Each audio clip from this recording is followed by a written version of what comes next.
August 1854, Soho, London. People were collapsing and dying in the streets. Cholera.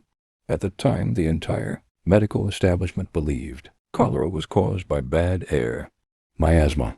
The smell of rotting waste and poverty rising from the streets into the lungs.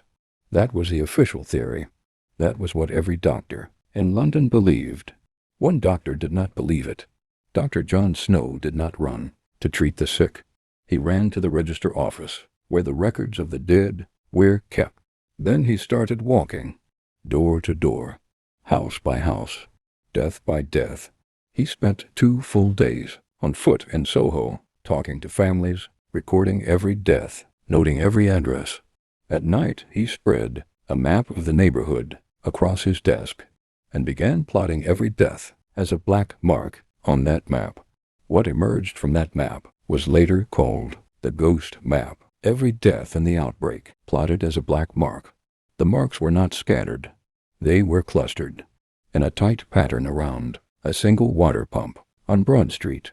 People who drank from that pump died. People who lived closer to other pumps survived. Snow noticed one detail that confirmed everything. A local brewery employed hundreds of men working directly beside the outbreak. Not one of them got sick, because the brewery gave its workers free beer. They never drank from the Broad Street pump. Snow took his map to the local council. They refused to believe him. The idea that water, not air, caused cholera contradicted everything they had been taught. He argued. He showed the data. He showed the map. He showed the pattern of deaths so clear it could not be explained any other way. Finally, they agreed to one small action. On September 7th, 1854, a workman walked to the Broad Street pump and removed its handle. The pump could no longer be used. Within days, the epidemic stopped.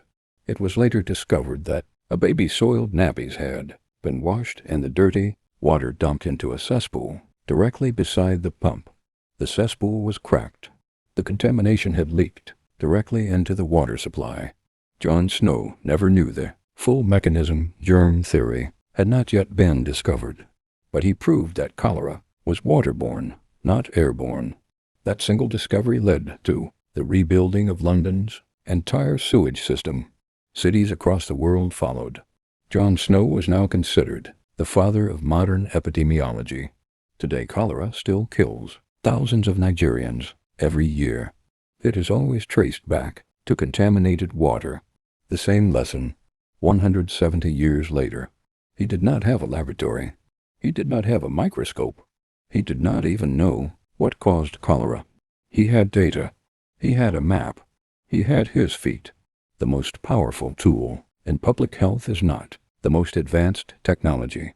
It is the willingness to follow the evidence wherever it leads, even when everyone tells you that you are wrong. Subscribe for more powerful revelations.